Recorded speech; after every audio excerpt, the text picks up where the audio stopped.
Hello everyone, আসসালামু আলাইকুম। আপনারা সবাই আশা করি ভালো আছেন। আপনাদের দোয়ায় আমি আলহামদুলিল্লাহ ভালো আছি। সবাইকে রমজান মুবারক।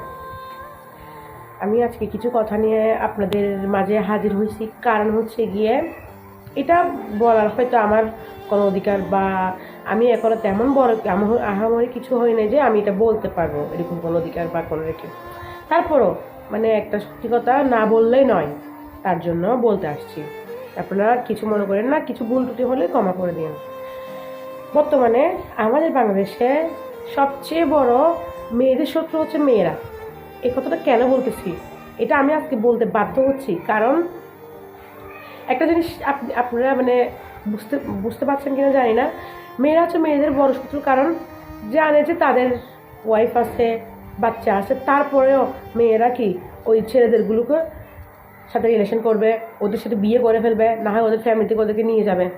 ভাই, আমার কথা হচ্ছে, আমি যখন জানতেছি বা আমার কোনো ফ্যামিলি সমস্যা বা কোনো কারণে আমার সংসার নাই বা আমি এখনও বিয়ে করি নাই, আমার যদি কোনো একজনের সাথে সংসার করা লাগে বা কিছু করা লাগে, আমি একটা ভালো দেখে বা যে বিয়ে করে নাই বা যারা এখনও সিঙ্গেল আছে তেমন দেখে করব। কেন দরকার আছে কোনো যে অন্যজনের স্বামীকে নিয়ে টানাটানি করবো, অন্যের জামাই আছে, অন্যের বাচ্চা আছে, জানার পরও তাদের সংসারে ঢুকে অশান্তি করব? দরকার আছে? এই জন্যই বলতেছি যে মেয়েরা মেয়েদের বড়ই শত্রু। কারণ মেয়েরাই হেনস্থা করে। একটা মেয়ে যখন ডিপ্রেশনে থাকে তখন কি করে সেটা বুঝতে পারে না। এই যে ইকরা আপু মারা গেছে, ইকরা আপু আপনার সুইসাইড করছে, ওদের একটা বাচ্চা আছে ছোট, রিজিক। তো আজকে ওই ছেলেটার কী উপায়? আলবি ভাইয়া বা যে কোনোভাবে বউ পাবে বা সব কিছু ঠিক আছে, ওদের সব ঠিক হয়ে যাবে। কিন্তু ইকরা আপু তৃতীয় আপুর সাথে সম্পর্ক করে আজকে ওর ওয়াইফকেও অবহেলা করছে, পরকে করছে, সেটা কিন্তু সহ্য করতে পারছে না। আমরা মেয়েরা কখনোই পরকিয়া হাজব্যান্ডের পরকে সহ্য করতে পারি না, হাজব্যান্ডের বা কখনো কাউকে দিতে পারি না, সেটা সবাই জানি আমরা, ঠিক আছে? এর মধ্যে ওদের ঝামেলার মধ্যে আজকে আপনার তৃতীয় আপু যদি আজকে এগুলোর মধ্যে যদি না ঢুকতো, তাহলে আজকে কখনোই ইকরা আপুর জান যেত না।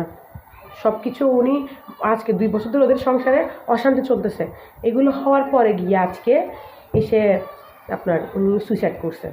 তো আমি বলি ভাই, দেশে এত ছেলে থেকে তোরা কি বিবাহিত মেয়েদের ছেলেদেরকে ছাড়া কি আর কিছু দেখোস না চোখে? আমি কিছু বুঝি না ভাজি। মেয়েরা হচ্ছে মেয়েদের শত্রু, এমনি তো বলি না তো। মেয়েরা, আমি নিজে একটা মেয়ে হয়ে মেয়েদের প্রতি আমি লজ্জিত, আমি মেয়ে হয়ে জন্মে। কারণ মেয়েরা এত বড় খারাপ, কারণ মেয়েরা মেয়েদের সংসার ভাঙে।